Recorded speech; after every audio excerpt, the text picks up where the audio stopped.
In the mysterious games, placing ingredients on the grid feels like a high-stakes game of Tetris where the prize is a better healing item.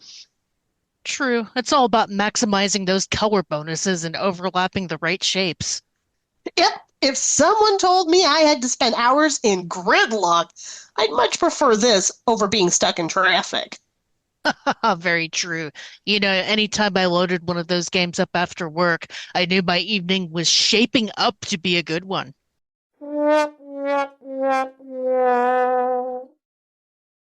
I know, I was surprised when I started the game to find that Firis carries her entire laboratory inside a magical tent, making her the ultimate nomadic scientist.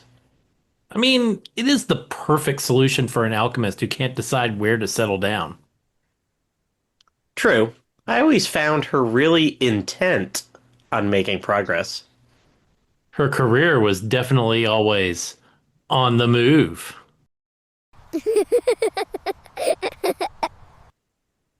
Firis was also so obsessed with seeing the world that she walked across an entire continent just to find a specific type of dirt.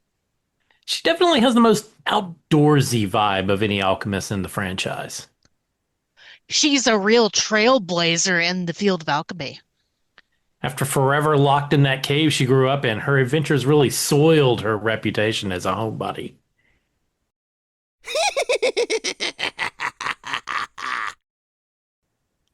Then we have the twins, Lydie the studious, quiet one, while Sue is the energetic run-and-gun sister who prefers pistols to potions. Yep, they're the classic duo that balances the brains and the bronze of the operation. They're definitely a double dose of trouble for the local monsters. Yep, and the two of them take a very systemic approach to alchemy.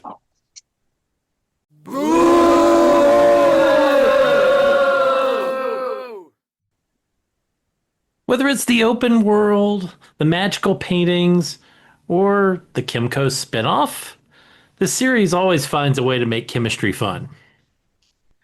Now, it's been a few years now, and the Atelier series still feels fresh every time April rolls around and we talk about it. It's definitely the perfect catalyst for a long-running obsession. And the perfect formula for another great podcast episode.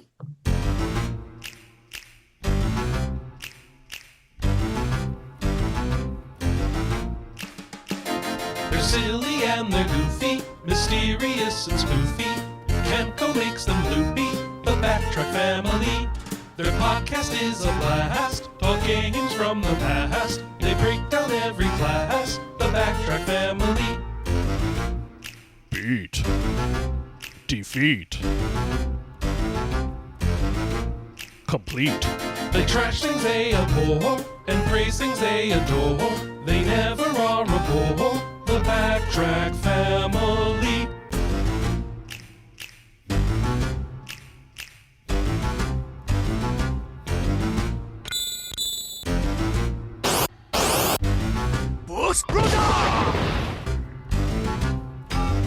Snake! Snake!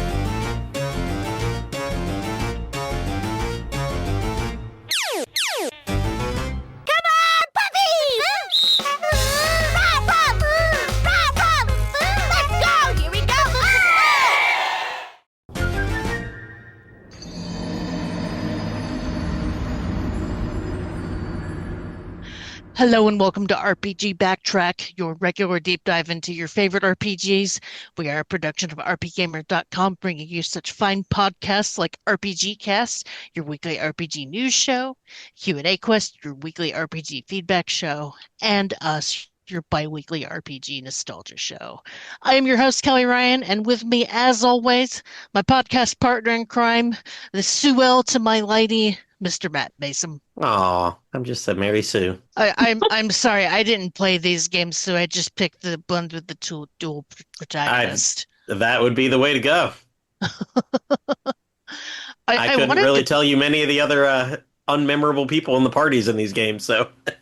I wanted to play these games, but I heard they weren't very good. At least Oh, nope. Firis I'm gonna be wasn't. defending him. Okay. I'm Well, Now, defending one of them. I will say I got to play the DX versions, the most, up to date ones. So there's some benefits to that. and those As are opposed to the Vita ones, which were not so great. I do Yeah. have the DX versions of these, thanks to the Switch and the mini Koei Kimco sale, or Koei Tecmo. Wow, that was a Freudian. Koei Tecmo sales. There you go. Knowing that we were going to do these this year, I spent like $97 on importing the physical copy of all three of these. Oh, excellent. You can, I'm sure maybe a price roundup you'll tell us later how cheap you can get them these days, but it's pretty good.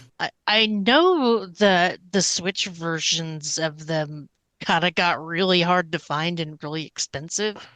Because this was at about that time when the Switch was really taking off and everybody was like, Switchport? Switchport when? Because this is honestly the perfect series for it.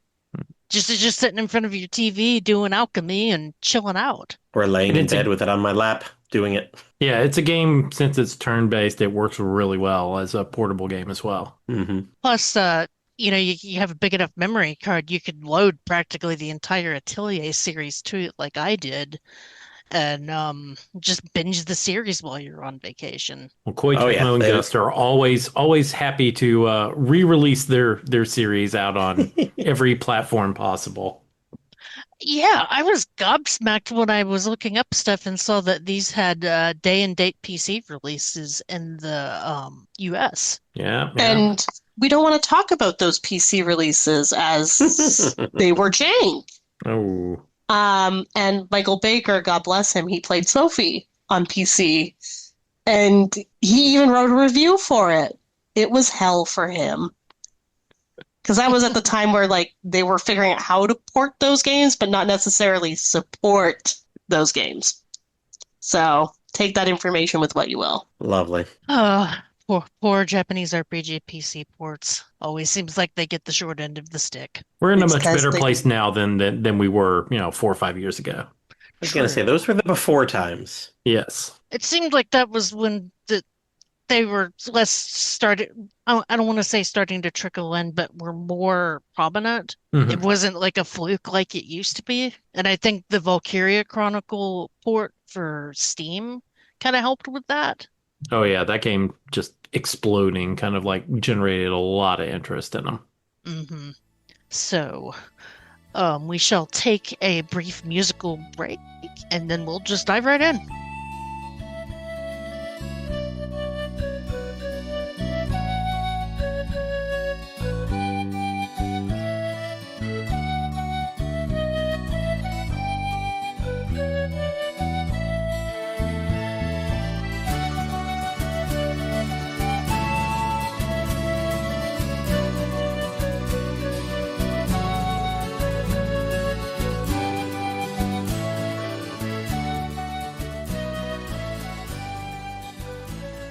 And welcome back to RPG Backtrack, where we are talking about Atelier Firis, released for PS4, Vita, and PC simultaneously in the US on March 7th, 2017, and then on Switch later on April 22nd. Did I mess that up? 2021? I thought it was much sooner than that. It came out, I believe, in 2017. I think I might have accidentally pasted something else. I know the Switch That might have been the wasn't- DX release, Yeah. I wonder. Okay, yeah. My Because bad. I'm looking at my review, because I had the review copy, and yeah, I published it apparently March 8th, 2017. Yeah, I must have been looking at something else when I put that in the sheet, but Yep, that's the date the DX Yeah, version Switch. came out. The Switch DX version, yeah, is the 2021. Yeah. but Yep. regardless, I remember that version getting expensive really quick because people really wanted that version as opposed to apparently the Vita version, which was the only other portable option, and I'm told isn't that good. We'll get to that. There's a reason I haven't played much of this entry. Yeah, and I bought this version, but unfortunately I didn't touch it. Partly because I heard it wasn't that good, and partly because I just never got to it. So, tell me about this game. Why does it suck? So Firis is a weird game because it has some phenomenal ideas that are just marred by bad execution. It's too Like, big for its britches. it truly is. I mean, this is truly the first open world Atelier game, and it shows. Like, the world was not that interesting to actually explore. The maps were really confusing a lot of the time. And again, I played the PS4 version, so wayfinding was just not a thing in it. And I don't know if that ever got updated in the other versions, but I remember being incredibly frustrated with how easy it was to turn myself around or get lost. And maybe that was intentional. Maybe they wanted me to have wanderlust, but I spent most of it yelling, right? And feeling spoiled later on in life, playing Ryza, which Ryza does open world right. And then we get to Yumiya. It does open world right. I mean, Yumiya really is just Assassin's Creed. I'm going to say it. It's an Assassin's Creed Pretty sandbox. And you know what? I'm fine with that. But here, it's abundantly clear that, like, they didn't know how to do it. Like, they knew they wanted to, but they didn't look at source materials to figure out how to do a good open world game. Well, I mean, in fairness to them, Gust isn't the largest team in the world, and they're churning No. one of these games out every single year. Absolutely. So this isn't a game that has the time in the oven like an Assassin's Creed does. No, They've got- and I get that, but at the same time, it's to its disservice. Oh, yeah. Because it's one of those games where it's like, again, there is a good idea here. And yet, because you're turning them out so fast, you're just like, what makes this one different? Open world. Okay, but do you understand how an open world game works? And the answer was 999% no. Like, again, you want to have interesting nodes to go between. When I think of an open world game, even around this time, like, you think about having interesting places to stop, interesting quests so that it keeps it engaging. And Fears kind of doesn't have that because the story beats are just so few and far between. Like, you'll go through periods where you barely interact with the story. And it's almost like they couldn't, again, figure out their footing in terms of how they wanted to do the story. And the sad part is, that's, I think, why it suffers so much, because Firis is an interesting character. She's leaving home. She's coming from a mining village where she's never left. And she wants to explore the world, and she wants to do wonderful things for people. But she's also surrounded by an incredibly bland secondary cast. A really obsessive sister. Oh boy. Who borderlines in a way sometimes that I'm like, girl, pump the brakes. And her whole, task, it's just not compelling. And in a lot of ways reminds me of, it's trying to almost rehash Verona, but without the time constraints. And I just... Oh, hold on. You do have Okay. a big time constraint in Firis. You do, but it's not... It never felt as immediate to me the way Verona was. No, I will say I let myself feel it that way. And what do you have? 365 days? You have a full year. Yeah. When you the beginning of the game, you've been living in a cave your whole life. She's just, as one does, growing up in a cave and never being part of the outside world. And she's always want to get out there. And when she does, they're like, all right, you got to become a licensed alchemist in 1 year, or back home you go and you get locked in here forever. Which, So you have 365 cool, let's days. give her PTSD in a bunker. Good job, guys. Yeah, bunker girl here.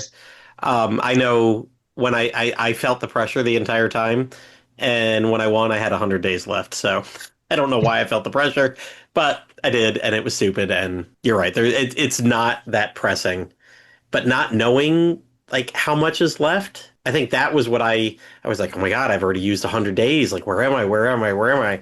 It's a big open world. You can kind of see a map of where you're headed, but you have no idea how many zones are between you and there. Yeah. So No, it's kinda absolutely. I think I'm halfway, and then golly, maybe we'll get to it in a bit, but there's a place I just got stuck at for 100 days. Yeah, this is a weird game in just also how it presents time. Because you're right. I'm thinking back to it, and I remember like mildly freaking out about how much time I had, but also at the same time going, it always feels like more time is actually passing than it is. And again, maybe that Correct. has to do with, again, the waypoints between story beats and whatnot. But I just remember like having moments of panic and then having moments of going, wait, why does that matter? The game hasn't told me why this matters, right? Because So, it doesn't. because it doesn't. And I think that is such a drawback. I Firis is a sweetheart who deserved better than what she got. And like that is so hard for me to say because I think she's actually a really fun protagonist. She's the mole girl with her really cute little like tent that she can take anywhere and you can have pop-up atelier time. So it's like if you just want to stop in the middle of the map and be like, I'm gonna make some shit, you can. And I love that. It was such a cool concept. The animations for that were great. Yeah. They were adorable. She's adorable. And she's in a bad game. She's like one of my favorite parts of our second game we're going to talk about, Lydie and Sue. Oh, she is one of the best parts. She is, absolutely. Like, one of the things that I encountered, which also may have marred my experience, and I know Josh had it way worse than I did, but there was a lot of technical issues on the PS4 version when I reviewed it. Like, tons of slowdown, clipping, like, it was one of those games where if they'd just taken a little extra time to smooth those things out, again, it wouldn't have made the experience so bad. And from what Josh has told everybody, the Vita version's worse. The Vita version may very well be technically the worst game I've ever played. It was practically unplayable. I can't ever remember playing a game with such bad. I've done usually someone where frame rate is a problem, but I mean, this game at times would just kind of be like a slideshow. I mean, truly just like a few frames per second, just kind of juddering around, no real animation. It was continually crashing, especially out on the open world. You'd go and you get into a battle and it would just, nope, crash. You'd have to reload. And I have truly certainly never played any game, never even played a Vita game that had such poor performance. And this was right. Gust had gotten bought by Koei Tecmo, I don't know what it was, a few years prior. And I think this was the very first game where they had kind of swapped engines. They had been using kind of their own kind of like custom internal engine, and they were swapping over to this Koei Tecmo engine. And that was part of the thing, is like I had no clue because Sophie played fine on the Vita. And they put this game out there and you buy it because you're like, oh, I've been playing Atelier games on the Vita for, I've played 7 different Atelier games on the Vita. This is fine. And you buy this game and it was just total and utter garbage. Completely unexpected. Yeah. I mean, it tells you if you're having performance problems on the PS4, it's not going to be good on the Vita. No. I get sad when I think about this one. Just there was just so many interesting ideas. I'm like, how do you get so many things wrong? Like I remember even the battle system was just really boring. Like it just didn't have the fun or the charm of what we're going to talk about next. Mm-hmm. Or even Sophie. Like just again, this girl got the short end of the stick. I mean, the Tetris part is still good. That I do remember. But I don't remember there being, like, huge changes between Firis and Sophie and Firis. Like, Matt, you probably can speak better on that, having played all of them close together. Yeah, I want to say Firis, I finally got to, like, turn things a little earlier. Yeah. And rotate stuff, because that's kind of a part of this, because you are literally playing Tetris in all of these games for the putting ingredients in. Each ingredient has a shape, and you're putting it in there, and if you cover more of this area or whatever. But with Firis, I feel like I got to the point where I could flip shapes, because I feel like they all start out, you can't rotate your shape, you can't flip it or anything. Like the first couple hours, you're just putting shapes in, and where they fit, they fit. Eventually, Sophie, will talk about that one in 2 weeks, but you get different cauldrons that allow you to do stuff. Firis, I think you like leveled up your alchemy and suddenly you could turn shapes or flip them, so now you could fit them in better in between other shapes. It sounded like the I mean, alchemy system was very addictive. oh, it That was in was all, truly the yeah, best part. Like in all of the games in the series, the alchemy was definitely one of the more robust and unique. It was Mhm. just a lot of fun. It was a lot of fun to layer like different things on top of each other just to see what you could make or how you could overpower something.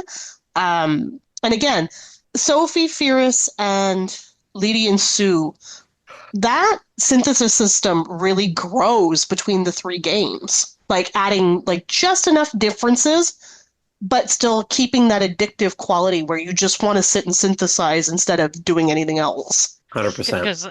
Because I will admit, my least favorite thing about the recent one, Yumiya, was the alchemy. Yeah. And that felt weird. It did, and I'll tell you what I loved about that was how good the auto alchemy in Yeah. that one was. It was I Yeah. almost turned it over like, hey, alchemy No, Jesus, auto take the alchemy wheel. was magic. Yeah.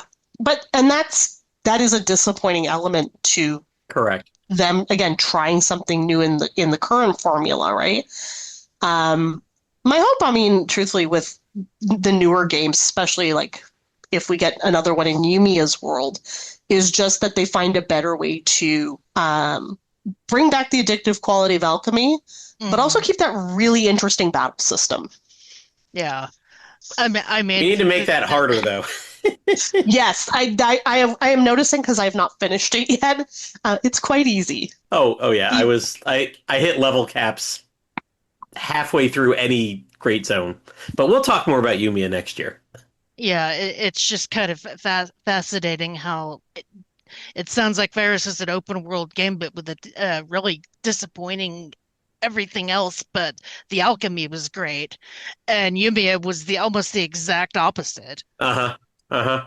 Yeah. You put I can agree the with Fierce that. alchemy in the Yumiya overworld, and yeah, you'd have Well, a and I great game. mean, the other thing I will say about this game is I remember when I posted my review, I got like a comment. It must have been like weeks after I posted it, and someone was like, you didn't play the whole game. It gets better after you beat like the main quest. And I remember being like, no, if the game is not fun and I have gotten 2 credits, why would I want to go and play more of this game? Like, the game doesn't do a good job of selling its additional half, which I know before we started the cast, we were having a really good conversation about that, where it's fine to have like extra content or, say that it's still more game. But if your game's not compelling, what makes you think I want to go and actually like complete the rest of it?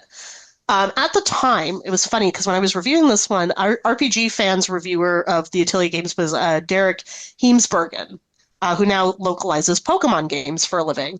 And I remember we were just messaging each other through Twitter, being like, "So, how you doing with it?" And him going, "This is the suckiest suck that ever sucked." And I was like, "Yeah." I'm like, "Did you also finish like beyond the main game?" And he was like, "No." He's like, "Because it's the worst Atelier game I've ever played." And he actually never finished the one we're going to talk about next, whereas I finished it, well, how many years later? Almost 10? Whoa, Derek gave this a 65? I didn't even know that was on RPG fan scale. Yeah, Zing. yeah. No, it's one of the rarities that you see on their site because Derek and I, like, it's funny. Derek and I, when it came to reviewing the games, because we were always reviewing them side by side, we were always almost the same. And again, I don't know if that speaks to just our personalities or what we wanted from the games, but our scores almost always matched in some way. And like me, I mean, he then began to experience the great Atelier burnout of 2018. I think we all experienced it. It's hard not to. I mean, like it's amazing the way they're able to turn out a game every single year, but you play an Atelier game every single year. It's hard for the formula to not get a little bit, go a little bit stale for you. I've played Unless like your 10 name's of Matt. 3 years. Yeah. Yeah, I was gonna say. I Other than Iris, like, 15, 20 years ago, or 20 plus years ago. No, I hadn't. What did I start with? The boy and the girl in the Dusk series, or the Yeah. yeah, I started with that Lucky. one 3 years ago, and then into like just 10 others in 2.5 years. And Yeah, you took all my Atelier reviewing duties off my hands for a bit. you're welcome. And I I'm appreciate it, glad there's 'cause a I little was in pause bad now. burnout. And I played through all 4 Mysterious games, and I'm going to get Nelky done before we talk again in 2 weeks. So this is going to be like 5 games here in about 5 months. So this may be my Atelier burnout, because at this point I'm like, okay, I have other games I need to play. The Mysterious This has been that my problem. backtrack homework for the year. All these things, and I'm Yeah. going to be done. I'm going to be done with it. You're going to be done with that. But I mean, I will also say, coming to it this late, I get to play all the DX versions. I haven't had the graphical glitches, any problems with it from a mechanical standpoint. But no, this game is, I see Derek gave it a 65. What did you give it, a 2.5 or a 3, 2.5? Yeah, 2.5. And see, I would give this a 3 to 3.5. If we had like 3.25, that's where I'd put it on our scale. It is, and even just talking about the rest of the series too, and in general, it is just a smidge over average. But I played this game and beat it in 5 days and haven't looked back. So I mean, we've kind of hinted at it, but basically and what I've said is, Firis grew up in a cave. Her sister's out there hunting monsters and bringing meat back to the people and resources and trading with people. Basically, she's the cave city's like one link to the outside world. And finally, you get to go because somebody blasts their way into the cave. Just like, oh, hey, what's happening?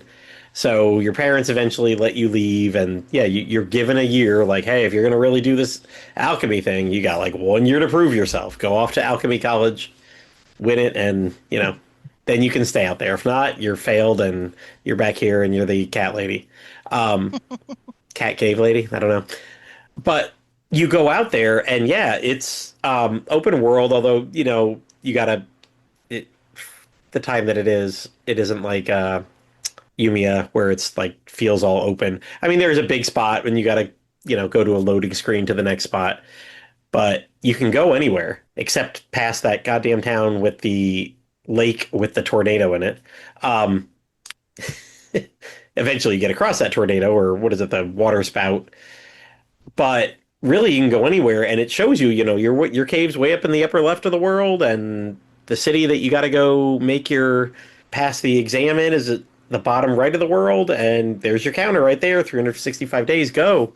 So, I mean, I kind of wanted to at least go straight there. I probably left half the world unexplored. I know there were cities and all these other things that I was looking, I'm like, oh, I could go that way, but I really want to get down there just to make sure I have enough time and everything. And then it took so long to get down there. There was a city in the middle of the world that sat on a big lake. And you kept getting told you can't get across the lake in the boat. There's a huge water spout there being caused by whatever, and you can't get across it. So you have to do a million frickin' quests there to befriend people, to open a shop, or help them open their shop, to make materials, to blah, blah, blah, strengthen the ship. You got to make enough stuff. You're making metal. You're making new engines so the ship can just plow through this freaking water spout and everything. And no lie, I spent 100 of my days in that one city. I don't know. That was if a you pain two in the had. butt. Yeah. Yep. No, that whole section was so That poorly pacing- designed. Yep. That whole pacing just stopped. Like, I was like, oh, I'm making great time. And like, again, I finished the game with 100 days left, so I still had tons of time. But, so 265 days of exploring, I probably stayed in that frickin' city for 100 days. It was so bad. Just so like, this makes me mad. I'm supposed to be walking, moving. Doing I have shit. a pop-up tent for a reason, not to like become a resident here for 3 months. And then you did. And then I did.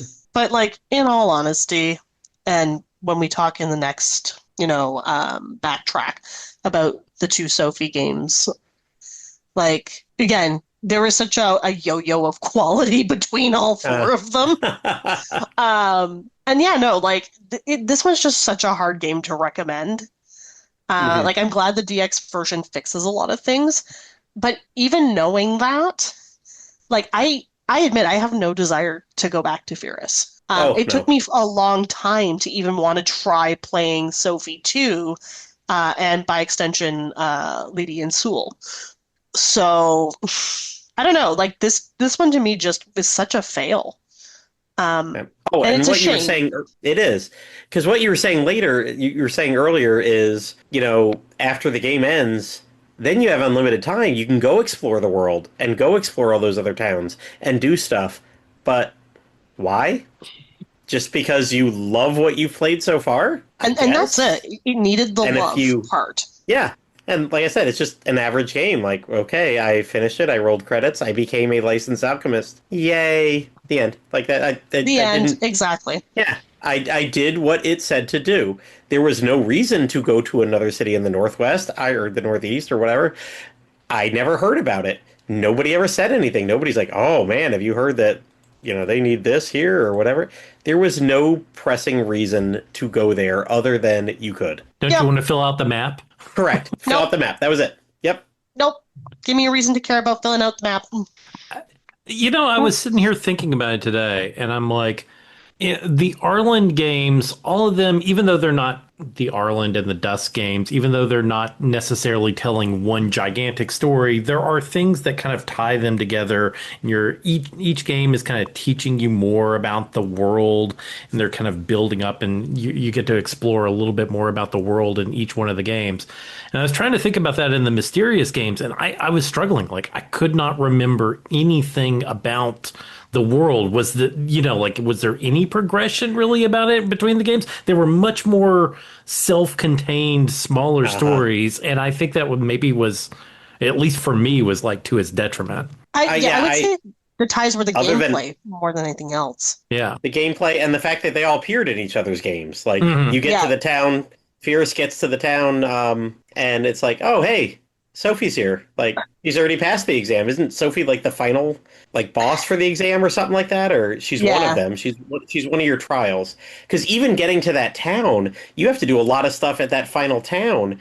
That was like another 50 days of gameplay there to get powered up and to do the whatever and to get through the trials to become a licensed alchemist. Yeah. So, the fact that, and yeah, Sophie's there. There was somebody else there that you met along the way that's part of, I think it was one of the ones that you're stuck with forever in the that middle town on the water. Mm. Or maybe not. I don't remember. That's the other thing. The characters in Firis, other than her Oh yeah, sister, who are they?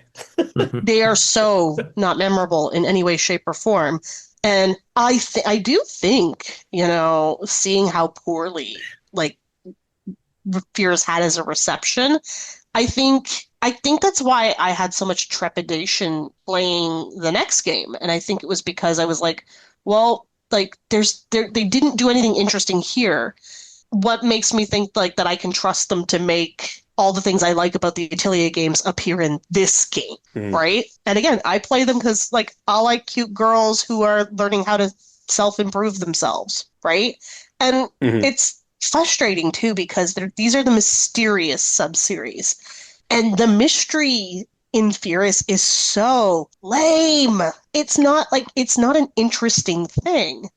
And thinking about what ties them all together, I think the only thing that I can come up with as a tying theme is all 4 games focus on dreams, both in the metaphorical sense and in the actual Literal. sense, the literal sense, right? Yep. And that's the only thing I can kind of think of, because all of them also have, and LNS actually probably has this the least, there's also a huge sense of wanderlust in these ones.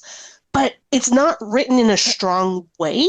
And that's where it's funny, because when you play Lydie and Suelle and Sophie 2, you see they kind of backpedal a little bit on that. And it becomes more about dreams specifically. Whereas Sophie 1 was about her being like, I want to go discover how I can help Plakta.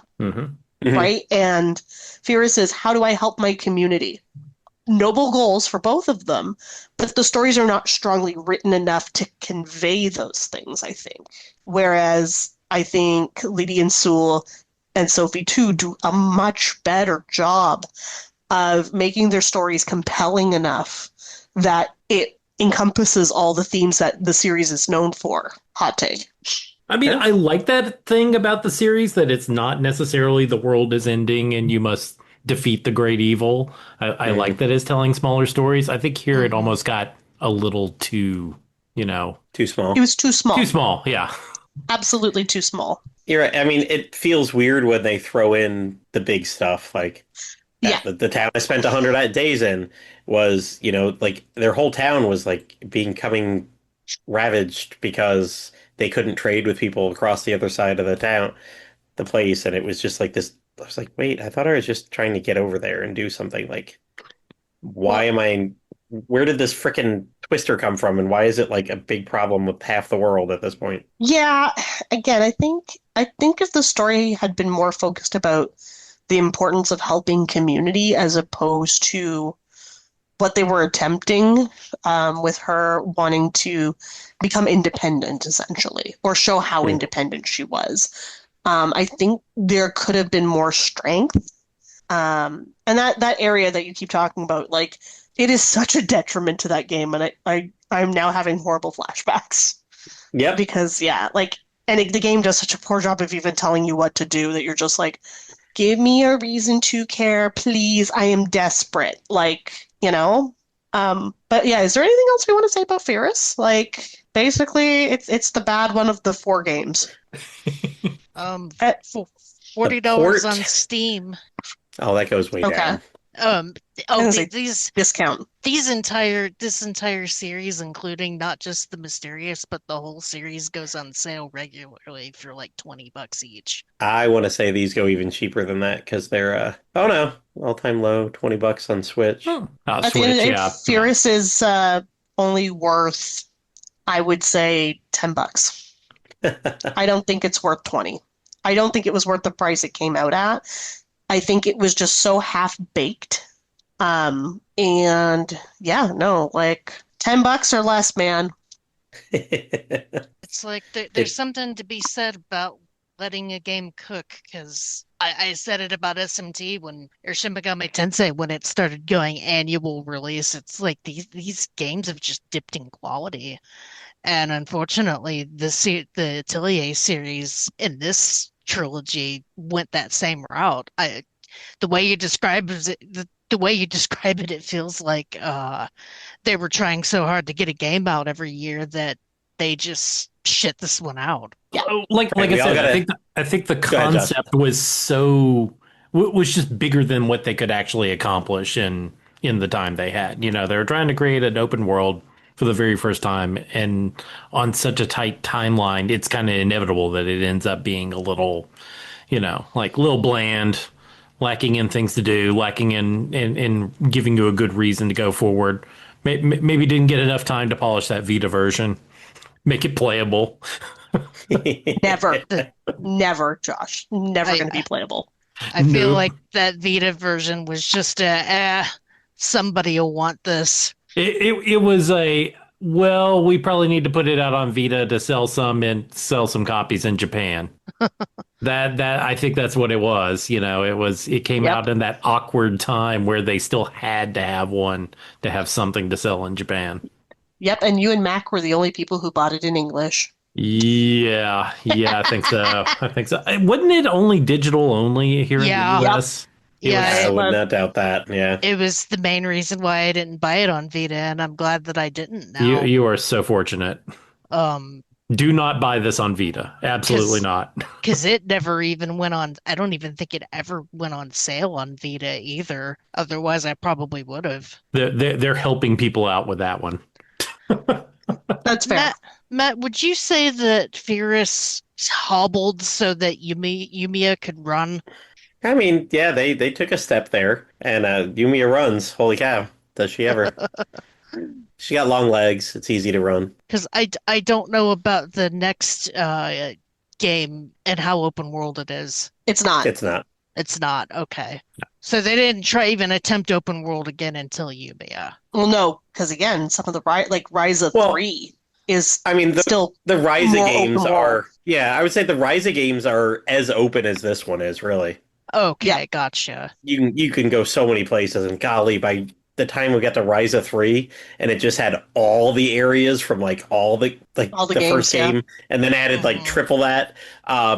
There were places I never went to because it was like there's no reason to go there because there's so much. I don't need to keep going there, and I know So there's big. not. Yeah, there's not as many materials. Like there's only so many materials in this game. I'm just gonna keep pushing forward. I don't need to go do every side quest to every area. But no, I mean, No. I would say this probably led to more of what Ryza 1 and 3 were, and Okay. then on to Yumiya. Yeah. That makes sense. So, our next game in this series, Atelier Lydie and Suelle? Suelle? Lydie and Suelle. Well, I Suelle? think Suelle. So Yeah. no pun. Just call her Sue. Okay. Yeah, we're gonna call her Lydie Call and her Sue. Sue because, believe it or not, they barely remember that that's her full name. They call her Sue. Yep. Lydie and Sue, released March 27th, 2018 worldwide for Switch, PS4, and PC. No Vita version. Well, at least not in English. I think they realized that the Vita was kind of done over here. Well, that the Firis version left a pretty sour taste in the handful of people like me who bought it. Because when did the Switch come out? 2017? Yes? Yeah. Question mark? I think so. Yeah. So once the Switch kind of had its foothold, that was the portable system, and we didn't get hardly any Vita stuff anymore after that. R.I.P. I loved you little system, but nobody else did. At least not on our staff. Oh, I loved the Vita. No. I meant like our staff loved the Vita, but not many No, people. nobody else did, yeah. Yeah. I was like, that was my baby. I took it everywhere. Oh, yeah. I adored my Vita. I still adore my Vita. I just have no reason to play it anymore. Yeah, a couple of years ago, I got back into the series by playing Esha and Magi on that. Yay. Good But- Vita port. Yeah, that was a good Vita port. But, But shall we talk about these girls? Yeah, I didn't even get a chance to ask how did Firis run on Switch? It was fine. Okay, not I mean, well, the performance? DX one was fine. Okay. I know it came out. Did it originally come out on Switch too, or the original? Did it come out on Switch also? I don't The think so. I non-DX think it was version? the DX versions were the Were the first Switch, okay. versions. Yeah, the DX ran fine. I never Okay. Yeah, I never it's the encountered any DX problems. ones for Switch. So there you go. So I imagine that this one ran just fine too.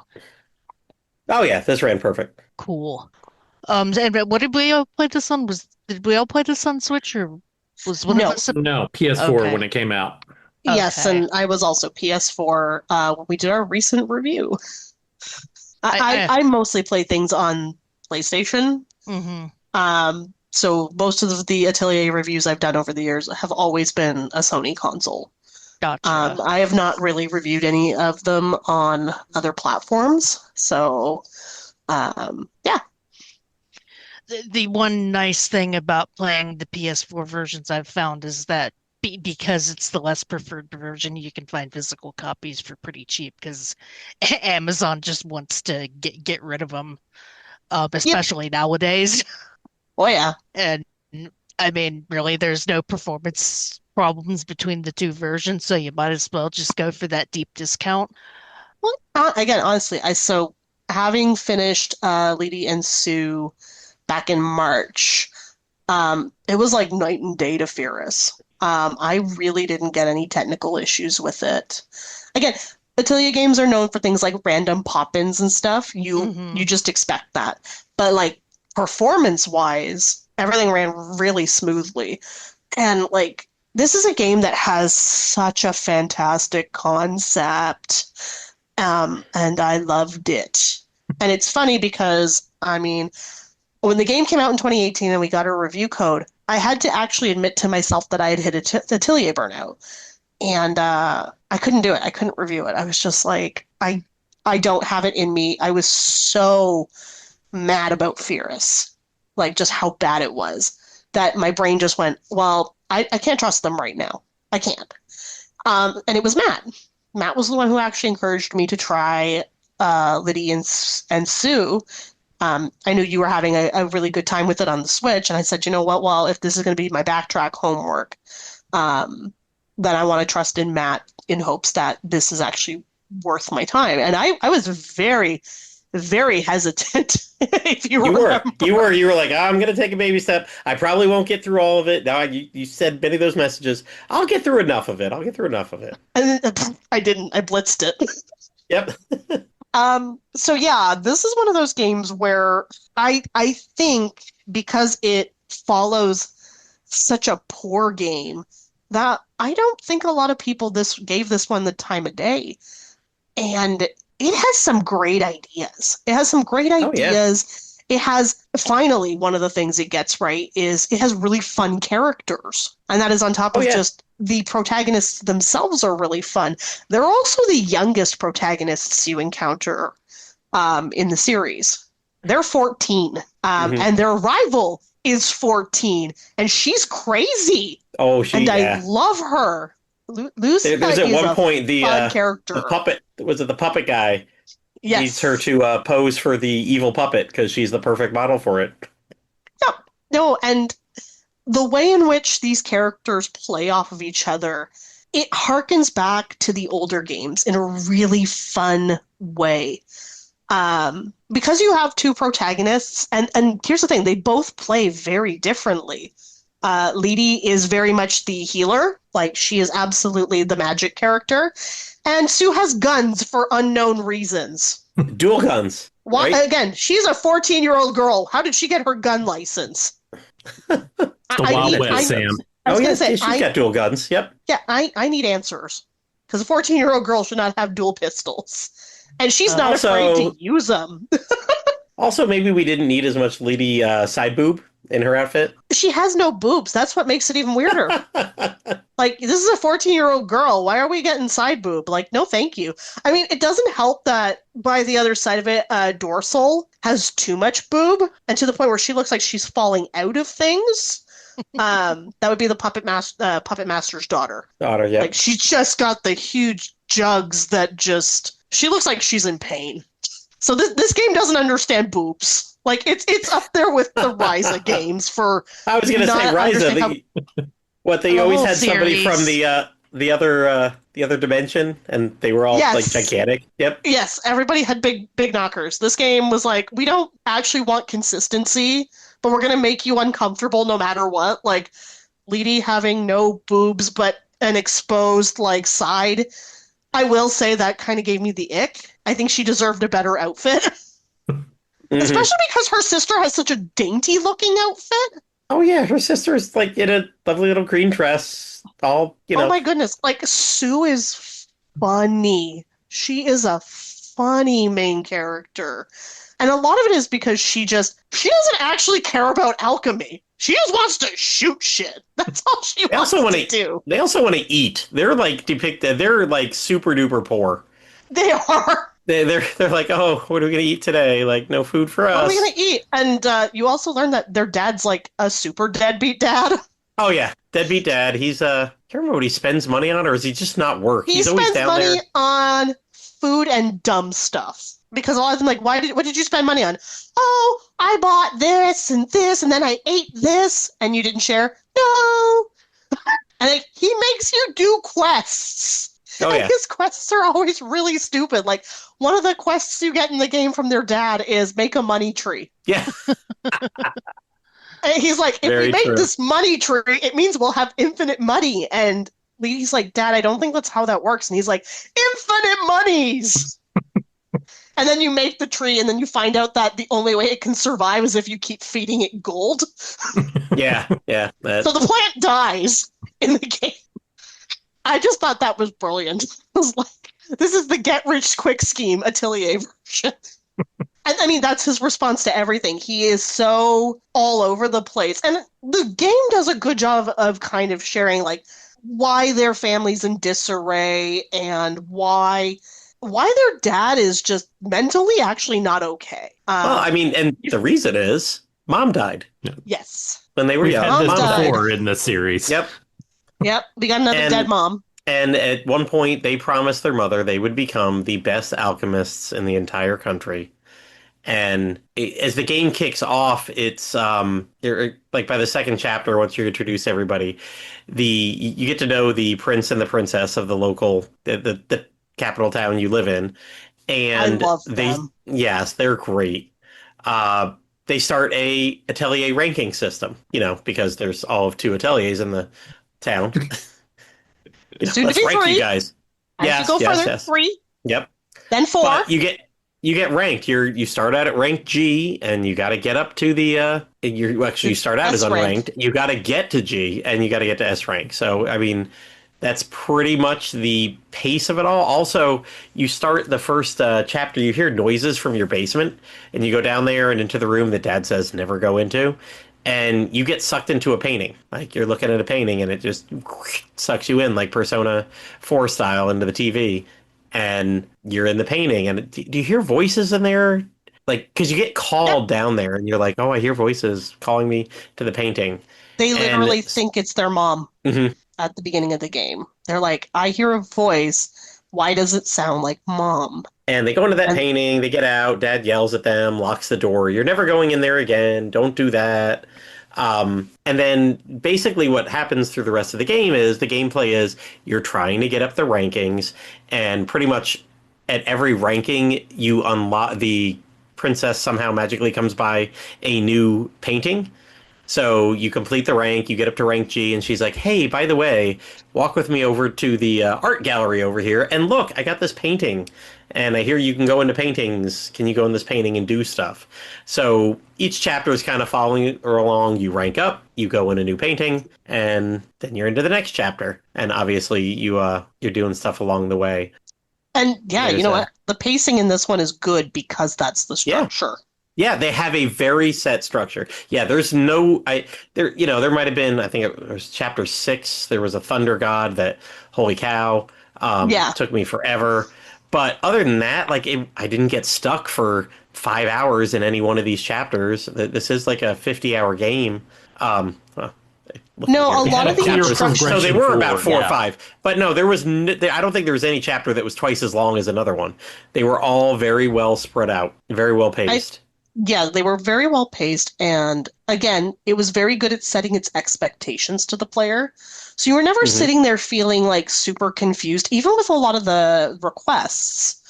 The game was pretty good about showing you what you needed to do to unlock something or craft multiple things to make the better thing.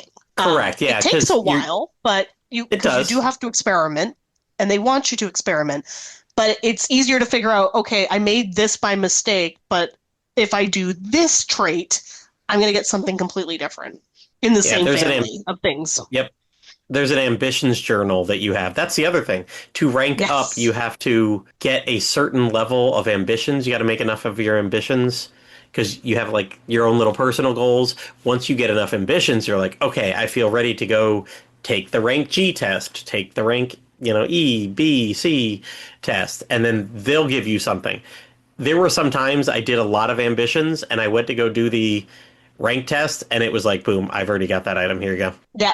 Yeah, I did that too. And sometimes, like, okay, well, I never thought about doing that. Why would I have done that? But now let me go do it, and I'm done in like 20, 30 minutes. And each, you could get ranked. You could get ranked on your ranking tests because there'd always be a little bar there. And if it was like, make some brooms or whatever to give to, or magical paintbrushes or something like that to give to the princess, you could literally like move, like click on one, and it would show like, oh, hey, you'll minimally meet the requirements.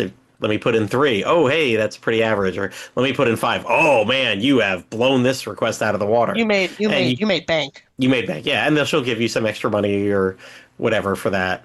I will say, like, about a third of the way through the game, when I'm like, 3, 4 chapters in, got a lot of money, doing pretty good, able to like craft everything. The whole like we're poor and I'm hungry still thing was running. Yeah, that was kind of funny.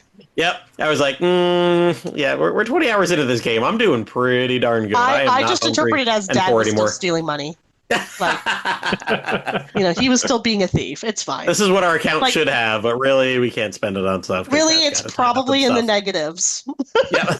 But yeah, this game also kind of makes Firis a really good character. I can't believe I'm saying it that way. The best one. Yeah. Her bow and arrow follow-up attack was handy as the shit. best. Yeah. Yep.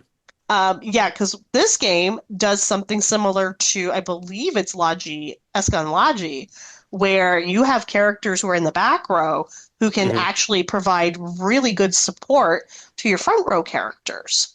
And yeah, Firis was the champ of the back row. Hers were all elemental. If you used a fire attack, she would rain down the fire arrows. Yeah. And she would only do it once per battle per element, I believe. Yeah. But it was so OP that, most of the time it was there goes half their hit points. Yeah. I will say, the other side of the equation, though, all the Atelier heroines that you get in this game, they are far better equipped and more overpowered than the original characters. Matthias is fine. He's fine. Alt was pretty weak. I found, having to keep Alt around, again, because you only get the same 6, they really did not do a good job of balancing what makes him useful. I found he died a lot for me, and I was just it's Alt, he's fine. Who cares? As long as Matthias is alive, I don't care. Because at least he can actually do stuff. Alt was pretty funny because I definitely didn't read pronouns or anything with him for a bit, and was what's this girl doing? And then probably a couple hours into it when I was wait, he what? Huh? What? He's even got a little crop top thing kind of almost going on. He looks like the way short shorts with the the boots pulled up past the knee. He's got cake sticking out of his short shorts. Yeah, it's a little weird. And again, Alt has the same problem that Lydie has, where it's just you look at his outfit and you kind of cringe a little bit because you're is this to make him look a little thirsty? Because I don't see it. I don't see him as a thirst trap. Not at all. I get more comfortable because he looks like a little boy who is not a little boy. Yep. And at one point, there's, all the girls are coming to his place because... Yeah. They're all we're in love with you, it's amazing! And I look and I'm he looks like he's 10. That's not the one that you. This game's really good at giving the inappropriate stigma. Everybody looks really underage, and oh shit, they actually are underage. They are. It's not one of those. Oh, she's actually 600-year-old looks dragon. 12. Yeah. Yeah, or again, they look like Ryza, where it's just girl has ample tits and big thighs, and you're yeah, I believe she's 20 by the end of it. It's fine. Thyza. Under Thyza. But yeah, getting Sophie back, Firis, having the two of them, and the way in which they interact, because they end up staying in the same atelier for the whole game. So you get all the shenanigans of Firis, Plakta, and Sophie. And they're so funny. There's a scene in the game. Yep. Anytime they're in the tent, there's always some kind of drama between all of them and the bickering. There was one scene I loved in the game, and it's where Sophie gets drunk because she's of age. And then you get an opposite one where Firis gets drunk, and you find out she is a lightweight. I'm just oh geez. Basically the conclusion that the twins come to is, why are they drinking? They're too stupid for that. It's for such smart people, they're so stupid. I mean, Firis' answer to everything is meat and beer. So take from that a mining town. From a mining town, exactly. Right. It makes perfect sense. What else you have to do in the hole in the ground? I mean, yeah, it's true. Although this game, I'm on one wiki that says that she's 15 in this game. Firis? Yeah. She's not allowed to be drinking! Well, I mean, exactly. I mean, it's magical fantasy land, so who cares? Also, there's a it's pirate. Europe, they're fine. Yeah, there's a skeleton pirate in this game, and he is the best! Oh, Backen. I love him. Backen. Captain Backen. And, you can go visit him anytime you want. He's just sup, girl? I'm like, why is there a skull pirate captain, but also he is the best? Why is he not a playable character? He is cheerful and friendly. He's at the He's the treasury at the best. sea bottom. I He love is. gentleman skeletons. I do It's my too. favorite trope. I literally, when I got to back it, I messaged Matt and I was just like, you didn't tell me. And he's like, oh, what big deal? I'm like, you did not tell me how amazing he is. I did a lot of fangirl during this game, even though, like, yeah, there's some things wrong with it, but it's fun, and it knows it's What- being fun. All the stuff And that I- you go to the church and do, the church is always fooling you into things. Oh, yes, yes, And that's absolutely. you have Sister Grace there. Sister Grace, who, looks like a couple years older than the girls, but, is 55. She dropped that Somehow. bomb at one point.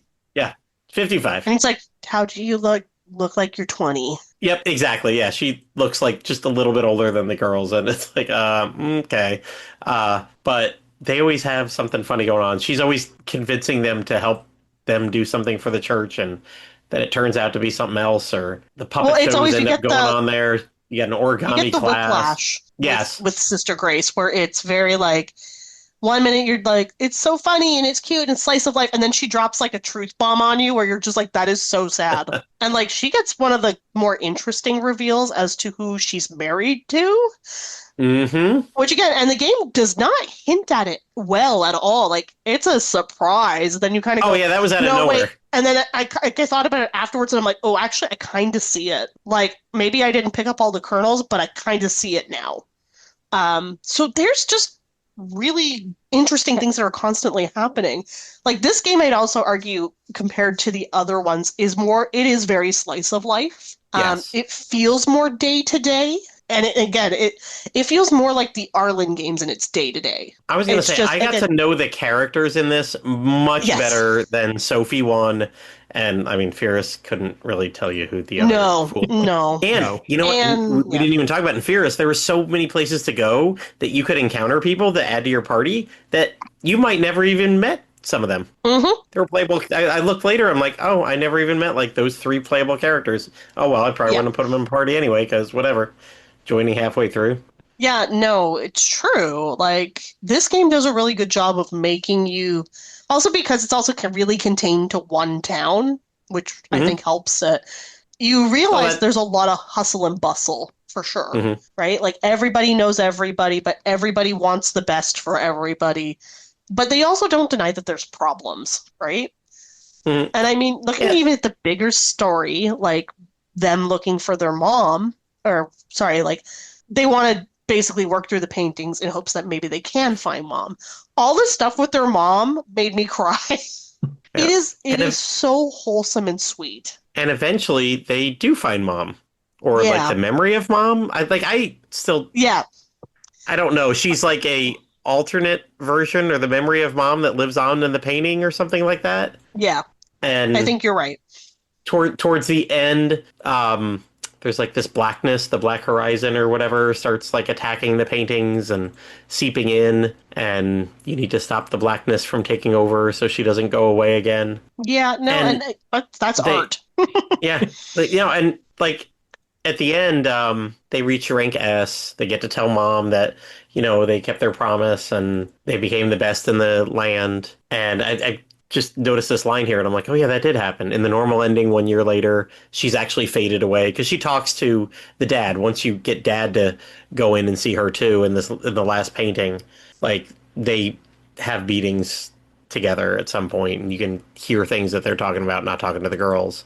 And she's like, oh, I am fading away. The magic will eventually be gone. I'll be gone. And it happens later. Apparently And there's a it's true ending sad. where you can stabilize her existence. I didn't get that. I didn't get that either. Didn't even notice that. The true ending, the twins create the pastels of unity, which stabilize her existence. And 1 year later, she's shown alongside Roger saying goodbye to the twins as they set off on a journey. Cute, but also like sad. Mhm. What did you think of like the different paintings? Because I thought there was a lot of creativity there too. Oh, they were cool. I love the Mhm. graveyard one. I think that was the The second graveyard one. one was so fun. Yeah. Yeah. Yep. I And like the Spooky under the Grave- sea one. Yep. Yeah, I mean, it was all the overworld stuff, because I've played like a lot of other Atelier games, you see your little person go walk over and take time to get somewhere. Although there was no real time limits or anything in this game that I can recall. No, Um, not really. certain there was a side quest board that you could make a good way to make money and whatever. And since I played the DX version, they had two repeatable side quests that Kelly, they played like the stuff that Atlas usually puts in, the Oh, really the one that gets you like 1 billion experience and the one that gets you like 1 billion gold. So yeah, there was like one of the first things that you learn to craft, some like healing patch or whatever. There would always be a quest like, hey, do you have 5 healing patches? I'll pay you 5,000 for it. So, I mean, you could really easily buy those materials, make a bunch of them, and go sell 5 of them for 5 grand every, 3 or 4 days. That quest would reset. And then there And was I one didn't about, have that. you didn't have that. And there was a bird one that I didn't realize it at the time. So I only did it once and like jumped up 10 levels. I was like, whoa, okay, nope, I'm not going to do that and trivialize everything. So, but I did that. Gosh, I probably went from like level 12 to 22. So I did it really early on. And it just like for 2 chapters, I was set. I can imagine. I tell you what, I did that for, I think it was, oops, looking at my notes. One of my my New Year's resolution to myself this year would be to take notes on every game I played, and I have 4 pages of notes on this one, chapter by chapter. There's my line in chapter 4. Oops, did a quest for mega experience. Oh no, man, I went way high. I went from level 20 to 50. Oh god. Oh jeez, that was even more than I remember. Now your stats really don't go up a lot, and that's true for a lot of the Atelier games. The levels are not your big thing. It's the making better equipment through alchemy. Mm-hmm. Like you can go up 30 experience and, your attack goes up like 20. But if I make a new staff or a new gun, I might raise my attack by 40 or 50. That's always been the way. They always mm-hmm. center it on the alchemy rather than on the levels. Yeah, so I mean, raising my levels, it helped with the hit points and magic points. But in terms of damage I was doing was not a big deal. I liked, what was the, there was a painting we went into. I think it was the lava one that had like its own little world and that girl in it. And then there were like tons of copies of that girl. Oh, what was her name? Fuoko? Do they That was ever pretty funny. explain? Do they ever explain why the paintings exist? Magic. Magic. Magic. Yeah. Yeah. I think they just wanted a really fun concept for the game. Well, I mean, it was, like I said, it was a great paintings. place to, you're just at this one town and everything nearby is just little woods and, a couple valleys. And I mean, the environments around the town were pretty much samey. But this let you go to the ice world, to the undersea world, to the volcano world. It got you out to see stuff and just really made it. It was pretty. It was cool. It was a good conceit to kind of like tie all those disparate things together. Mm-hmm. Okay. No. I didn't know if they were like trying to lock away memories or if there was a plot reason, or it just sounds like a way to get a decent hub world going with other subworlds without having to necessarily worry about connecting them all, which is fine. Yep. It gave a place for the memory of mom to be living in, because these are all little magical places that people painted and they came to life. I was just kind of amused because it sounded like our game of the year, the plot of our game of the year last year a little bit. And being vague intentionally because of spoilers for that being game. Purposely obscure. Yeah, I'll give you 33 reasons why. Well, no need to go on an expedition to figure that one out. I'm glad Sam gave this a chance. I'm glad my our homework worked out and I got to play it and she got to play it. Yeah. Sounds like you had a good time. I really appreciate you pushing me because, again, I had a huge period where I wasn't playing them. And then, I picked up Lulua and Sophie too. And I was kind of getting back into it. And this was the one that was always bugging me. It was one of those games where it's like I felt like I should have gave it more of a chance. And then because we scheduled this, well, it was a perfect opportunity to just actually play it. And it is such a huge step up from Sophie 1 and very Firis, much so. for sure. I mean, for how incredibly like inconsistent the Mysterious series is, it also does its best to try and take risks, even if a lot of them don't pay off. Mhm. They're not necessarily bad. They just, again, it's a good idea that just isn't executed well. And I think this game actually got most of what it wanted to do right, for sure. It was certainly a gigantic right turn after Firis. Yeah, Yeah. and I mean, even just the additions to the battle system, like, again, because it definitely borrows from Eska and Logi, but then it adds things like you can do the ability to make extra mixes where you can throw in an additional powerful attack, if it comes up for one of the girls, Oh yeah. right? And they all have that very took me a different while hats. to learn that. I will Me too. say I felt this one I didn't master as well. But No, I I didn't didn't need to. either. I mean, you can just out alchemy things and whatever. I wasn't going against a lot of. There were some like gods spread around in the frickin' paintings, random bonus gods that I ran into once or twice and was like, "Oh, Yeah. I just fought you," and that took way too long. My damage output is not optimized, so I will not do that again. And I read I'm about good. some of those. Yeah, I read about it. It was like, oh, if you fight this one like 8 times, I was like, no, you lost me right there. Don't need to do that. But I wrote like on my personal notes, I said this is like a 4.5 out of 5 for me. Then again, I had the DX version. Like money wasn't a problem, and so that was good to buy a lot of extra equipment and extra materials, crafting weapons with what was his name? With the H Hagel. Hegel. Always love Yep. when Hegel shows up. Yep, He has the best theme music. that was good. Da-da-da-da. Yeah, and we talked about it like the characters. I kind of break it down for my own little thing. Like the crafting, this was 10 out of 10. This was perfect crafting for me. You could add things to make the sphere bigger. You could pick different things. There's so many like add-on things that you could get to add 5 to this skill, to that skill. To open up more of the sphere, the grid, to make different colors appear on the grid. And putting the colors in these, I think you could overlap them in this one, right? You could put them on top of each other. Yep. And whereas some of the other ones, if you put a shape on top of another shape partially, the other shape completely went away. This one, Yeah. they all it's just stacked. It was like, okay, if you got a grid of 4 here and you could put another 4 where it overlaps, cool, now you've covered up 6. Whereas in, I don't know if it was Sophie or Firis or both of those, if you had a 4 and you partially covered it with another 4, that first 4 disappeared and you were just covering 4 at that point. Yeah. So that one was a lot more Tetris. This was like, just stack them all over the place. If you've got extra, it doesn't matter. It was still fun. It was so Mhm. good. So yeah, I highly recommend this one.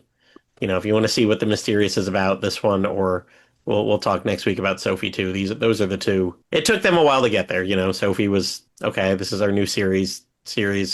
Firis was oops, but they found their footing with this one. And Right. as per usual for these games, like you can play them in any order. It's not really a big deal. Yeah, yeah. No, I mean, sorry. I went Firis. This one. Let's say I went 2, 3, 1, 4. Yeah, the only one I would say, like, please play in order, maybe is the 2 Sophies. Yeah. Yeah, Just I did because that. the way that Sophie 2 starts, you won't have a freaking clue what's going on if you start with Nope. that one. And you won't understand why Sophie has quite the freak out at the beginning of that game. Uh-huh. Yeah, there's definitely importance there. It was named Sophie 1 and 2, so, I knew to do that.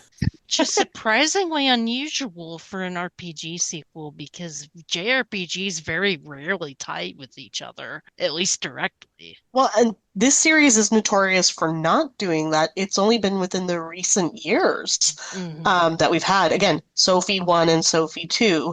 And then we've had Ryza 3 Ryza. specifically be 3 Ryzas. Because even if you go back to like the 3 Iris games, like they're actually all incredibly different from each other. Whereas like Sophie 1 and Sophie 2, like Sophie 2 is a direct sequel. And it's a direct sequel in every sense of the word. But oddly, it's just a better game. Like you almost sit there and go, but this first game is just fine. When you play that, it's like night and day. Mhm. Which that's a different problem. But and then you play the Ryza games, and the Ryza games just consistently grow with each game. And I did like it like that about Ryza. Like part of me would love to revisit Lydie and Sue in another way. We're going to talk about the other bad Atelier game next week, or in 2 weeks. And they are some of the funniest characters in that really bad Atelier game. Like, Sue didn't leave my party, which tells you something. Oh, nice. I liked Sue in Nelky. I'll tell you what, I've engaged with the combat so little there, I couldn't even tell you who's in my party. It's probably the first 4 or 5 that popped in, and The game gave you.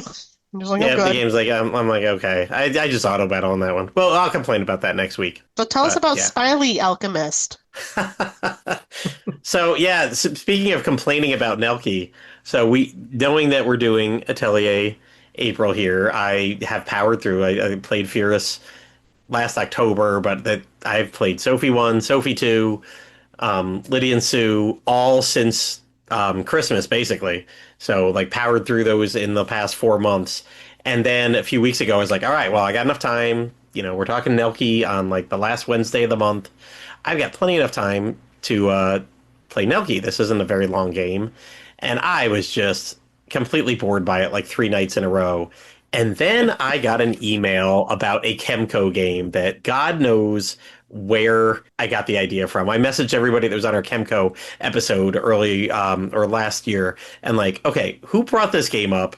It had to have come up on the podcast. There's no way I put frickin' Smile Alchemist, a Chemco published game, on a wish list. Like, which one of you did this? And I started looking at it and I was like, oh, there's only like 20, 30 reviews on Steam, but they're positive. 21 reviews. 90% of these 21 people gave the review positive. And the other 2 people played the game for like 40 hours and then was like, no, I wouldn't recommend this. 45.8 hours. They wrote it at 4 hours and then told me not recommended and then played for 44 more hours. I don't know how anybody played this frickin' game this long. I beat it last night on 14 hours, and I feel like it plays like a mobile game, and I can't find any record of it coming out in mobile. It's on every device. It's Xbox, PlayStation, Switch, PC. So their official website.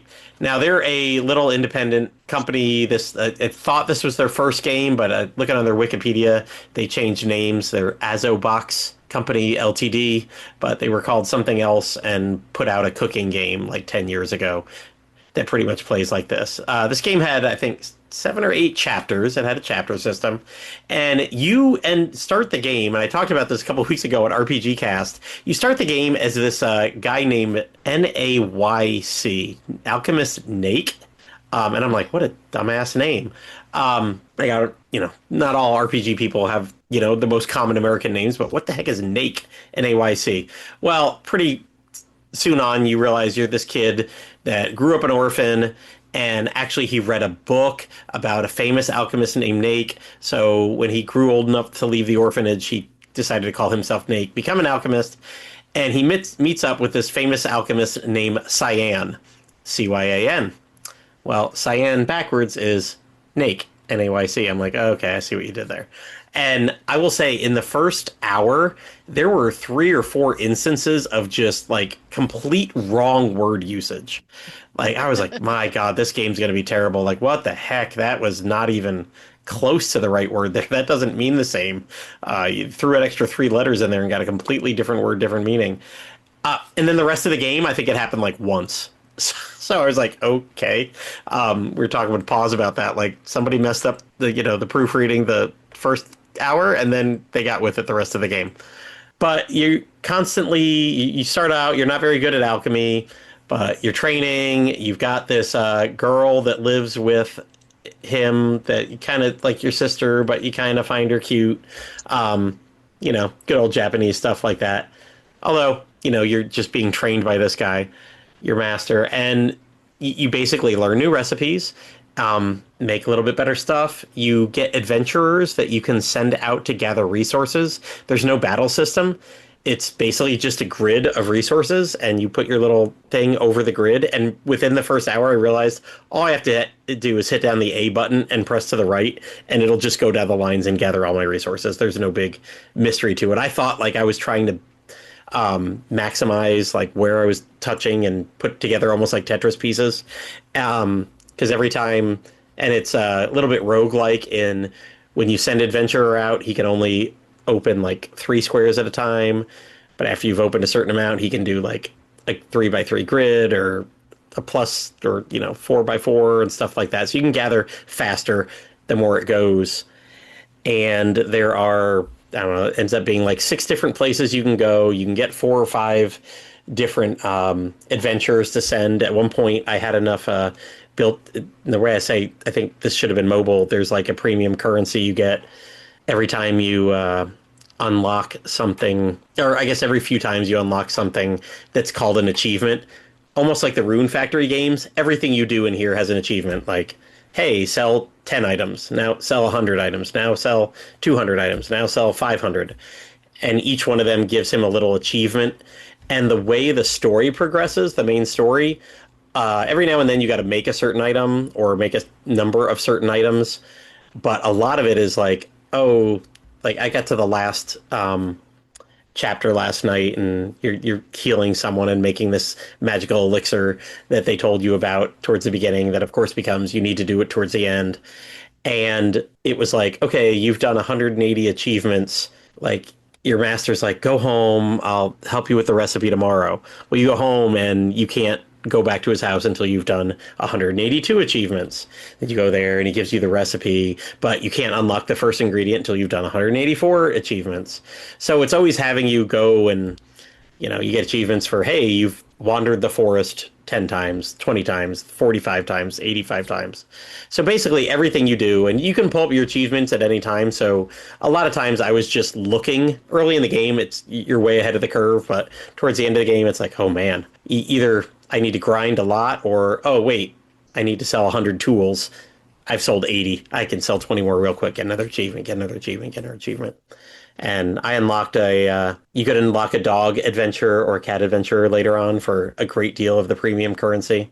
I picked the cat because I was thinking of Kelly. Yay. Also, you have a little cat in your atelier that helps you. Like anytime that you're needing to do something and a little bit stuck, you can talk to him and he's like, do you want a hint about this? Talk to him and he's like, okay, well, you need to go to here and gather this ingredient. Then this will make that. So it's got a little built-in cat helpful guide there. Is there a difference between the cat and the dog, or are they just cosmetic? I don't know. I ended the game with like 100 of the premium currency. I don't know why I didn't buy the stinking dog to get it was like 30. I should have done it because I could have got some achievements with him very quickly. I'm sure, because all those little people can level up and get their own little achievements. Send the cat out 30 times. Send the miner out 30 times. You get this gruff miner at one point, and they're all better at getting different kind of materials. And they all find there's always 6 different materials you can get in the forest if you level up the forest enough. And like 3 of those materials are ones that everybody can get. But then each person finds like 3 unique materials in the forest. Gotcha. So I imagine the cat like finds fish and string, and the dog finds sticks or. Yeah. So, and you know what? I wonder if they're even. I don't even think you need them, because I will say I think the cat found all materials that I could have gotten with the ones that pop up through the story. Now at different levels, and some of them like find liquid materials, you get twice as many liquid materials, or 1.2 as many rock materials, and all the little stuff you can spend money or skill points to level up all these little people. I mean, it really made me think of like Rune Factory, where every frickin' thing had its own little level, and just doing anything enough boosted that level. And I mean, it was an enjoyable 14 hours. Like I just kept punching through it. It was never too hard. There was there was interesting town requests. There's only 4 locations in the entire game. There was your house. There was the tavern where you sent out adventurers, where you sold stuff. And a lot of things were on countdowns too, which I was like, my goodness, why is this not a mobile game? But who knows? Maybe it was in Japan, but they didn't bring it over here as such.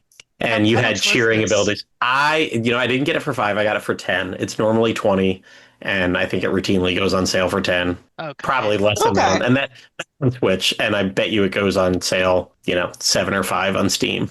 Okay. But it was a fun little, you know what? Nelky was pissing me off. So because it was just in a menu game, well, then I went to this, and this was just a menu game. So Yeah, but it sounded like at least it was like a quicker distraction. yes, yes. And, it was moving. Like I said, it was 8 chapters in 14 hours, and I probably could have gone faster. I got obsessed with, they give you, like I said, there's like almost a little experience or counter thing for everything. When you make a new item, it says, "Ooh, you should sell 15 of these at the store." And if you sell 15 at the store, you get a bonus. So, I mean, even as I was getting all these recipes and spending tens of thousands of gold to buy recipe books later on in the game, I'd get one. It was like, you should sell 50 of these. I'm like, ooh, to sell 50, I need to make at least 50 of this and at least 30 of this. Let me go back and send my people out a few more times. So it kept that gameplay loop was really fast, and it felt like it was fast. To send out an adventurer and to do a whole adventure little thing was like 30 seconds. It wasn't a problem.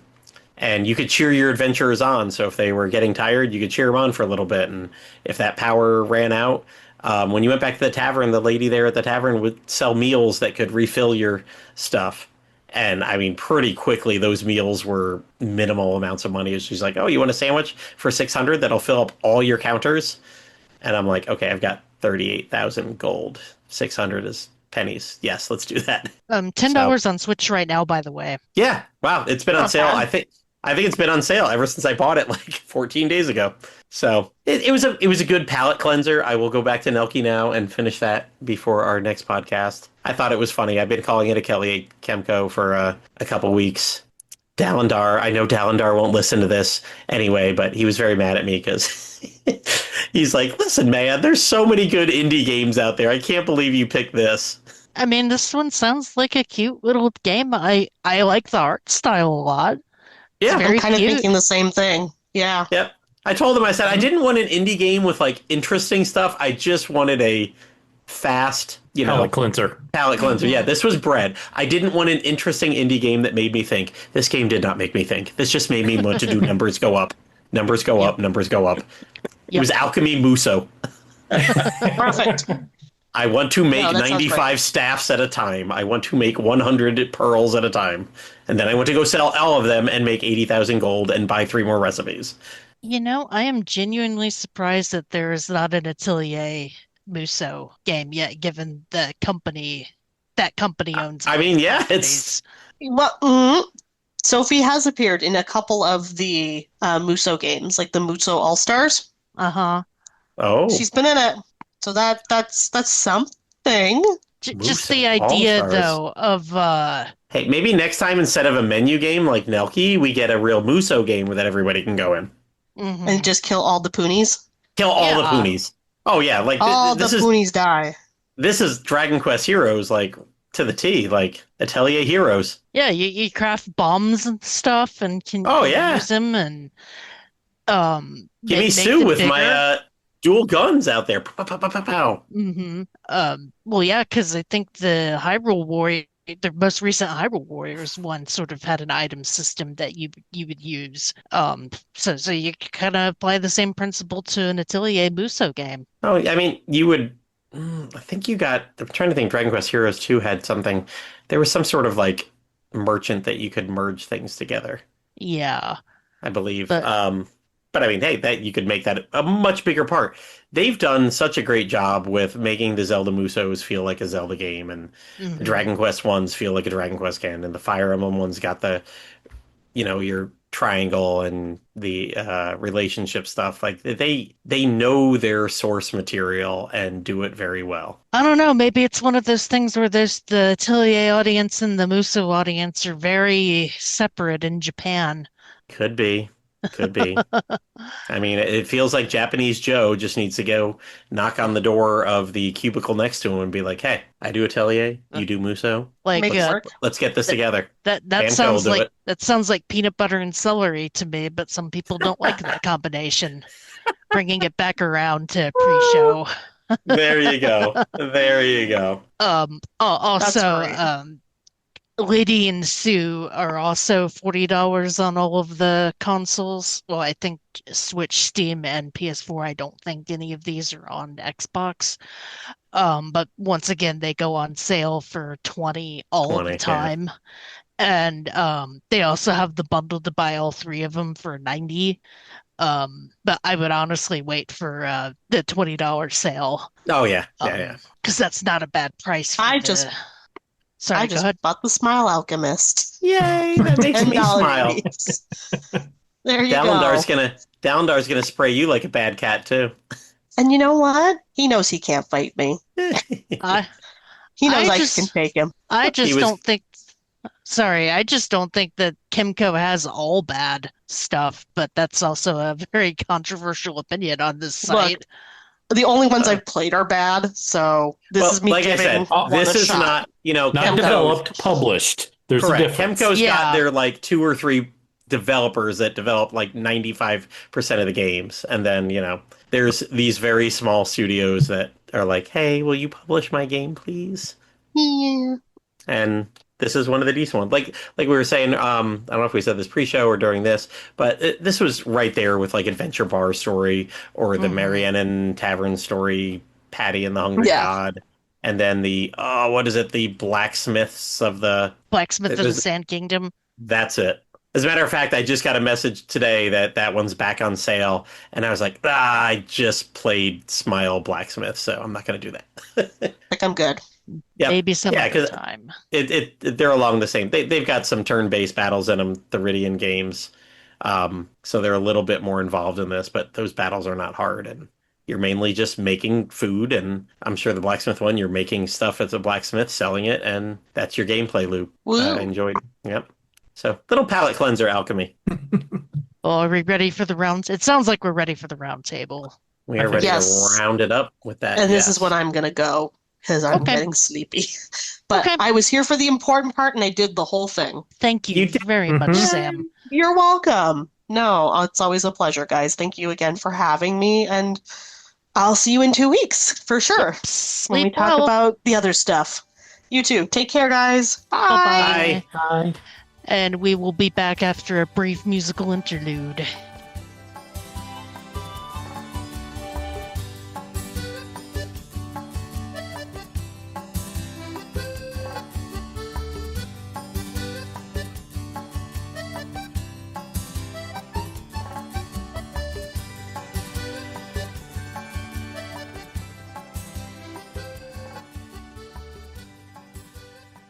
And welcome back to RPG Backtrack, where we are now getting into our feelings, our memories, our favorites, our least favorites for Atelier, Firis, and Lydie and Sue.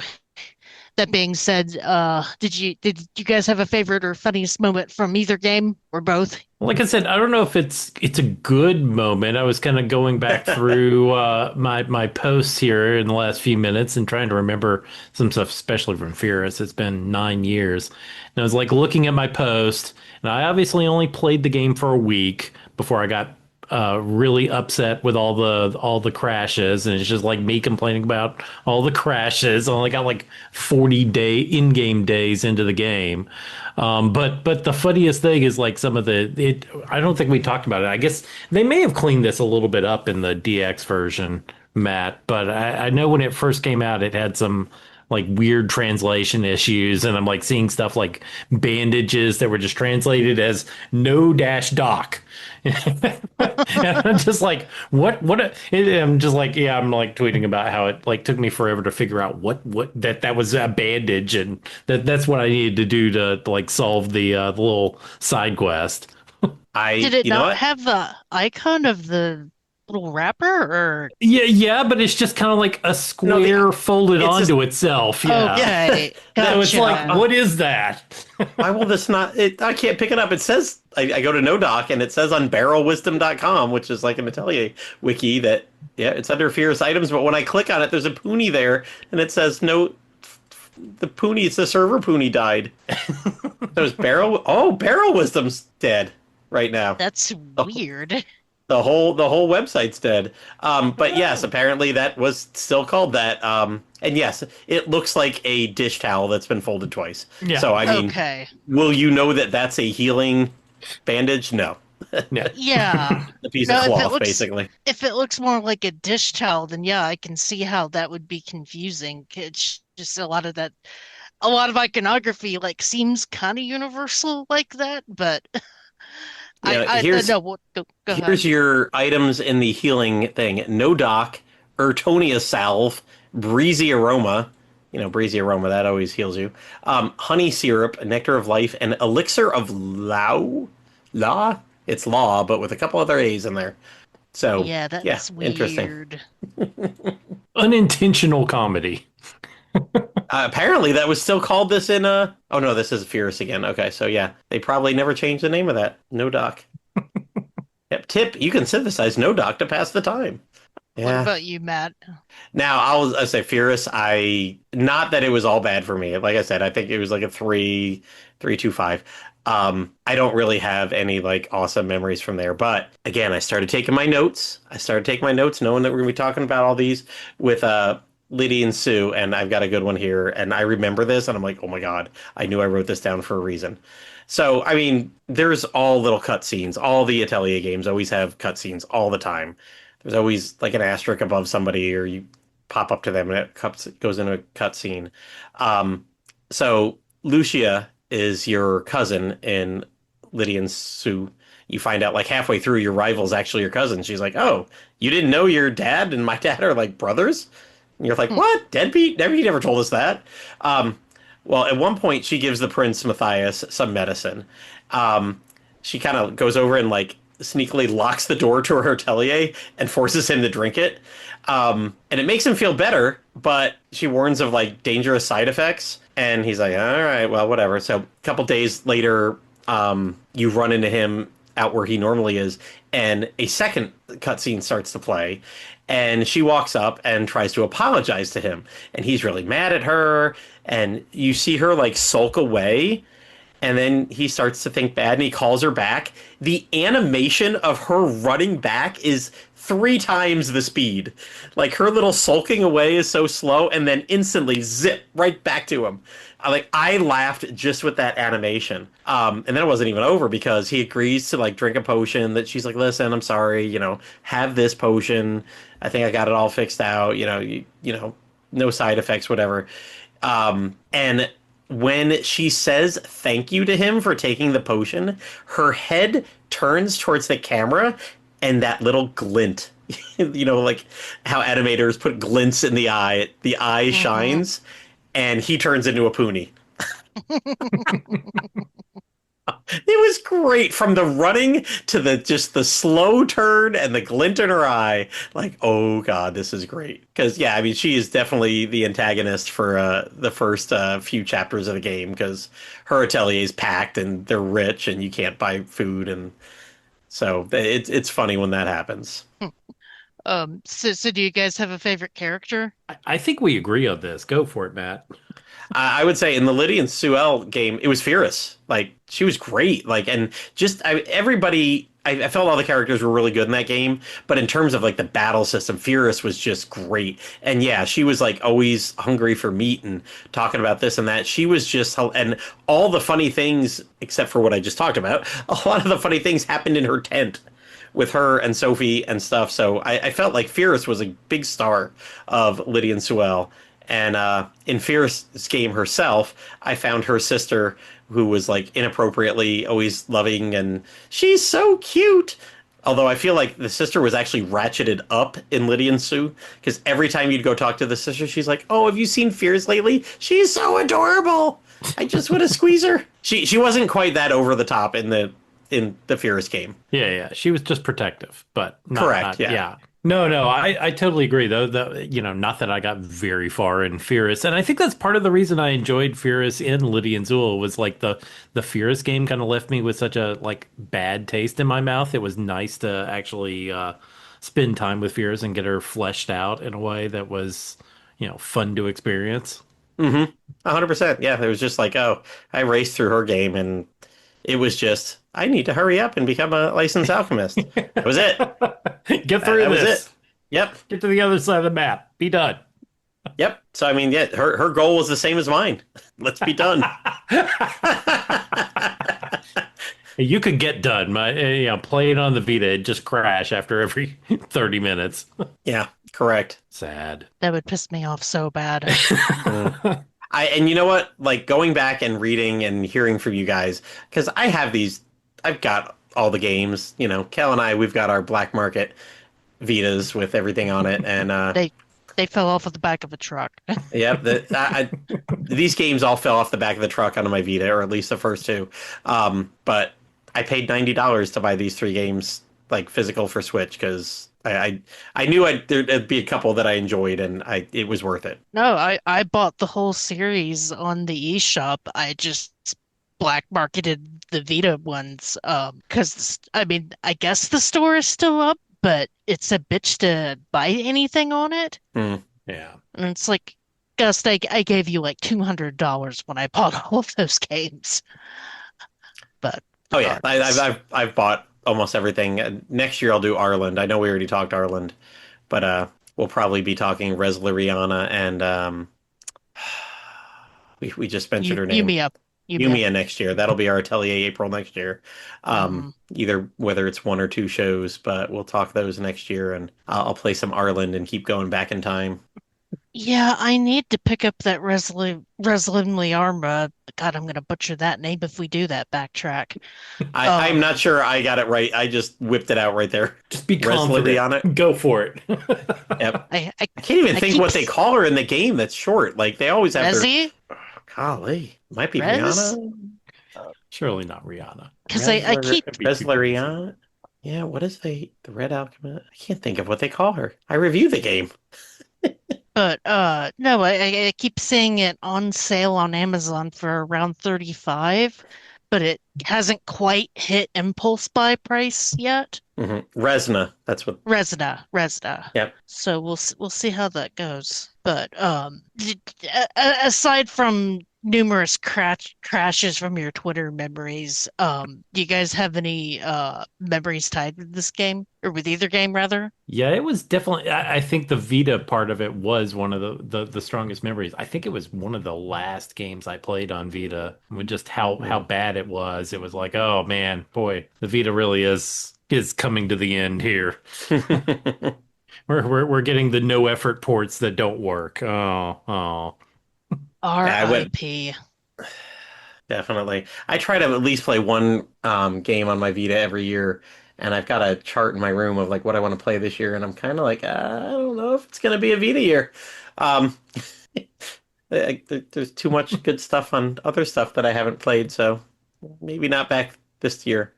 But I went back and looked, and Firis, I remember doing this like very quickly. We had a 3-day weekend at some point in October, and I remember I think we had like Friday off. I started on a Thursday and I beat it Monday night. I was like, we got a 3-day weekend. I'm going to start a little early. 5 days, beginning to end, 15 hour or 18 hours over 5 days. And honestly, I think one of those days was just like almost 7 or 8 hours straight. Just like woke up and didn't get out of bed till 2 in the afternoon and just plowed through. And I'm like, I'm getting so close to this. Um, Lydie and Suelle, I was right after Christmas. I finished up with Pokemon, our latest Pokemon. I guess not latest, but the what did we have last year? ZA. ZA, yeah. So finished up Pokemon ZA, I think like Christmas Day or the day right after. Started this up right after and played through mid-January. So this was basically my Christmas break game. It was a blast and got me. I was like, all right, I am ready to do all my Atelier homework this year. Firis was kind of like, bleh. But this one got me ready to go. And then Smile Alchemist, I played between our last two podcasts. Yeah, I think I bought it the night of our April 1st podcast, and here we are 15 days later, and I finished it last night. So my memories are get through this because I want to talk about it. Why not? Throw it into Atelier April. Awesome. Well, we will be continuing Atelier April in a pair of weeks where we're gonna do both Sophie games. Mm-hmm. And this is where I And got confused because I was convinced that Sophie was last, and technically it is, but the sequel is last. not chronologically, but release-wise, yes. Yeah, because I'm sorry, these three games were so off of my radar. I was kind of burnt, Atelier burned out too. I played a little bit of Sophie.